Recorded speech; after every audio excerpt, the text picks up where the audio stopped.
Which organization is developed? Planning Commission. When? After 47 यानी 1950 में. So can you tell me what is the role of Planning Commission? क्या role रहा होगा Planning Commission का? To make the policies for 5 years. That is known as the 5-year plan. Why did India started this organization Planning Commission? Bharat ने planning commission क्यों बनाया? Development के लिए. क्यों? क्योंकि पहले तो हम क्या थे, किसी और के सुपरविजन में थे, तो हमारे पास कुछ पावर नहीं थी. But now we have independent, so we have lot of power. So we our target should be first, that is to develop the India. Clear? So इसके लिए हमने एक प्रोजेक्ट बनाने की शुरुआत की जिसका टारगेट 5 इयर्स का था. 5 साल में उसे पूरा करना था, इसलिए इसका नाम 5-year प्लान रखा गया, पंचवर्षीय योजनाएं रखा गया. आपने सुना होगा ना हिंदी में कि पंचवर्षीय योजनाएं होती है जो 5 साल के लिए होती हैं. जैसे अब आपसे क्वेश्चन पूछा जा सकता है कि when did planning commission was develop? India में कब डेवलप किया गया है? 1950, 15 मार्च 1950. एक और चीज याद रखनी है यहाँ हमें, क्योंकि हमारा टारगेट कॉम्पिटिटिव एग्जाम भी है. So one thing here that is important कि head of planning commission, planning commission का हेड कौन होता है? हमेशा याद रखेंगे कौन होता है?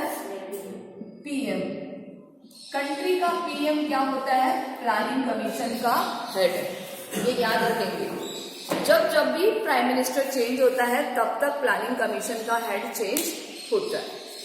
ओके, सो दैट्स कि प्राइम मिनिस्टर उस टाइम कौन थे जब ये प्लानिंग कमीशन शुरू हुआ था? जवाहरलाल नेहरू. तो ये एक छोटी सी स्टोरी भी है कि हमें अपना डेवलपमेंट करना था इंडिया का, और हम सोच रहे थे कि हम किस तरीके से डेवलप करें. तो हमने क्या करा, कुछ डिजाइन बनाने की कोशिश करी और हमने रशिया के मॉडल को कॉपी किया. रशिया मतलब रूस. वहां पर प्लानिंग कमीशन ऑलरेडी डेवलप था. तो वो डेवलप्ड कंट्री, मतलब वहां पे जो डेवलपिंग फॉर्म्स थी, डेवलपिंग स्ट्रक्चर था, वो बहुत अच्छा था. उसको कॉपी करने के लिए हमने हमारे यहाँ पर प्लानिंग कमीशन की शुरुआत की थी. तो सबसे पहले अगर हम बात करें इंडिया के लिए, तो एम विश्वेश्वरैया, जिनके नाम से इंजीनियर्स डे मनाया जाता है. ठीक है, अभी लेटेस्ट गया है, आई थिंक शायद सितंबर या अक्टूबर में इंजीनियर्स डे. तो एम विश्वेश्वरैया थे, उन्होंने सबसे पहले इंडिया में शुरुआत की थी प्लानिंग कमीशन को बनाने के, प्लान्स बनाने के. बट वो उतना सक्सेस नहीं हुआ और पूरी तरह सक्सेस हुआ 1950 के बाद. अब ये जो प्लानिंग कमीशन है ये डेवलप करता है 5 साल की योजनाएं, जिसकी वजह से हमारे कंट्री में डेवलपमेंट किया जाता है. और आपको पता होगा हर 5 साल का कोई ना कोई एक टारगेट है. जैसे आपका 1 साल का टारगेट होता है कि आपको इस साल 11th क्लास निकालनी है, अगले साल 12th क्लास निकालनी है, तो आपका पूरा 1 साल का टारगेट होता है और आप अपना टारगेट डिसाइड कर लेते हैं कि मुझे इतना % अचीव करना है. ठीक है, तो इस तरीके से गवर्नमेंट ने 5 साल के लिए अपना टारगेट बना लिया और उस 5 साल के टारगेट में उसको अपना ये सारा काम पूरा करना है. तो पता है फर्स्ट 5-year प्लान का टारगेट क्या था? विच सेक्टर, किस सेक्टर में हम डेवलप होना चाहते थे? आप सोचिए. किसमें? एग्रीकल्चर. सबसे पहले क्यों? क्योंकि हमारी जो पॉपुलेशन थी अभी तक सब डाइवर्टेड थे, किसी न किसी राजा के उसमें थे. अब राजाओं का राज तो खत्म हो गया था, अब सारी पॉपुलेशन एक हो गई थी.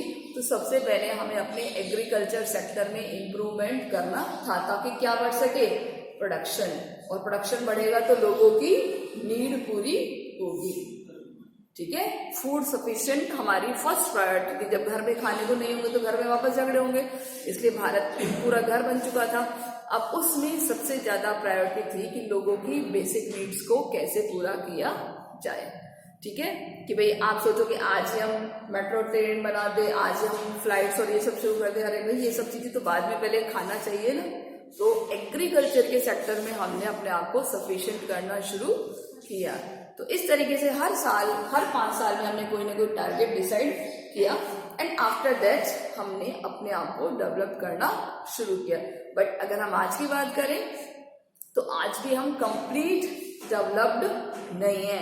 ये एक फॉर्म है, एक कंटिन्यूअसली चलने वाली प्रोसेस है जो रेगुलर ऑन चलती जा रही है. Clear? So that is development. Clear? ये आपका एक छोटा सा इंट्रोडक्शन था चैप्टर के बारे में क्या हमें इसमें पढ़ना है। अब अगर हम इंडिया की बात करें तो इंडिया ने आज देखिए आयरन के सेक्टर में खूब अच्छा है, स्टील प्लांट्स लगा रखे हैं, काफी सारे डैम्स बना रखे हैं, इंडस्ट्रीज लगा रखी हैं, बहुत सारे एजुकेशन सेंटर्स डेवलप किए हैं। तो ये सब किसके लिए है? ये सब डेवलपमेंट के लिए। क्या देश अपना डेवलपमेंट करना चाहता है या जनता का डेवलपमेंट करना चाहता है? क्या कहेंगे हम इसको जनता का डेवलपमेंट या देश का डेवलपमेंट? बात एक ही है, जनता डेवलप है तो देश डेवलप है। क्लियर? आप भी कोई साबुन या किसी का एड देखते हो तो कहते हैं कि 99.9 जर्म्स को मारे, 99.9 पूरा 100% तो नहीं बोलते ना, क्योंकि गारंटी नहीं है कि वो 100% सारे जर्म्स को मार दे। अगर भारत में भी अगर 1% कहीं कोई कमी रह जाती है तो इसका मतलब वो अभी डेवलपिंग फॉर्म में है, डेवलप्ड नहीं है। Clear? So this is our content. तो starting in your chapters there is कुछ एक क्लास का एग्जाम्पल दिया है तो आप उसको रीड कर लीजिए, वहां पर कोई प्रॉब्लम नहीं है। हमारा जो मेन प्रॉब्लम आएगी वो यहाँ से शुरू होगी, द चैलेंज ऑफ डेवलपमेंट। अब आप बताइए कि जब कोई डेवलपमेंट होता है तो उसके लिए क्या क्या चैलेंजेस होते हैं? क्या चैलेंजेस होते हैं या नहीं होते? ऑब्वियसली होते हैं। जैसे अगर सपोज अगर हम कोई डैम बनाए तो डैम बनाने के लिए क्या होता है, जो वहां के लोग हैं उनको डिस्प्लेस करते हैं, रिवर्स का रूट होता है, उसमें से हम कैनाल्स बनाते हैं तो एग्रीकल्चर भी इफेक्ट होता है। इसके अलावा काफी सारे जो फॉरेस्ट एरिया है उनको भी इफेक्ट होता है। तो काफी सारे चैलेंजेस आते हैं। तो इनको हम सोशली और एनवायरमेंटली बाद में 2 कैटेगरीज में डिवाइड करके पढ़ेंगे। और आपको बताइए कि इंडिया का तो सबसे ग्रेटेस्ट एग्जाम्पल है नर्मदा बचाओ मूवमेंट। आपने सुना होगा, on which river? Where? Gujarat. Which dam? कौन सा डैम बनाया उस पे? सरदार सरोवर। ठीक है, तो उस सरदार सरोवर डैम की वजह से बहुत सारा रियॉट्स कॉन्फ्लिक्ट्स हो चुका है, जिसकी वजह से रेगुलर ऑन ये प्रोटेस्ट मूवमेंट्स शुरू हुए हैं। तो अब हम बात करते हैं क्या क्या हमारे चैलेंजेस हैं डेवलपमेंट के लिए। तो सबसे पहले हम इसको रीड करते हैं। डेवलपमेंट की मीनिंग समझ में आ गई, क्या होता है डेवलपमेंट? हमने एक इसका इंट्रोडक्शन देखा था। अब हम इसको क्वेश्चन फॉर्म में करेंगे कि द चैलेंजेस ऑफ डेवलपमेंट। सबसे पहले अगर हम बात करें development gain importance after second half the 20th century. This was a time when a large number of countries like Asia or Africa gained political independence. Underline this. Political independence का क्या meaning होता है? कौन कौन सी country है? Asian और African. ये आपको याद रखना है। देखिए भारत भी इनमें से एक है। भारत किस में आता है? Asia, Africa? एशिया। तो इसको पॉलिटिकल इंडिपेंडेंस कब मिली है? 1947। राजनीतिक आजादी, क्योंकि इससे पहले कौन था? 47 से पहले ब्रिटिश रूल था। ठीक है, सो the most were impoverished, their population had a low standard of living, education, health and other facilities were poor, so they are often described as underdeveloped or developing. The comparison was to richer countries, the Western Europe or United States. Rich country कौन से तीनों ने जिसका comparison किया है? Waste Europe, कौन सा part? Waste Europe और यूएसए। अब बताइए अगर हम बात करें तो या ऐसे वाला साइन हम बनाएं तो विच इज पुअर, ये या ये? एशियन और अफ्रीकन। रीजन क्या है? क्योंकि ये डीकोलोनाइज हुए हैं। क्या रीजन है? डीकोलोनाइज। डीकोलोनाइज होना इन द सेंस क्या होता है? डीकोलोनाइज होना। आपको 12th में इस वर्ड को बार बार झेलना पड़ेगा। एक तो मैंने बताया कॉलोनी, अब ये डीकोलोनी, इसका अपोजिशन हो गया। क्या हो गया? What is the meaning of decolony? Colony यानी किसी का कैप्चर होना, डीकोलोनी यानी किसी का कैप्चर नहीं होना, सिंपल।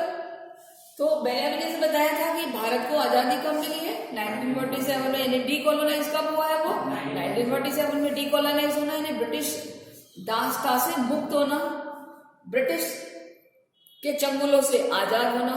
ऐसे एशिया के बहुत सारे कंट्री थे और अफ्रीकन कंट्रीज भी थे। उसको कहते हैं इंग्लिश में डीकोलोनाइज्ड, आजाद होना। Okay, so 50 and 60 the most countries of Asia and Africa have achieved independence from colonial rule. Which century? 1950 और 60 का वो दौर था जब एशिया और अफ्रीका के बहुत सारे कंट्रीज ने ब्रिटिश कॉलोनी सिस्टम से या किसी और कॉलोनी सिस्टम से आजादी मिली थी, अंडरलाइन कर लीजिए, the most urgent task in front of solve to problem, that is poverty, malnourishment, unemployment, illiteracy and the basic amenities have majority of population faced. जब भारत आजाद हुआ था तो उसके सामने क्या क्या चैलेंज थे?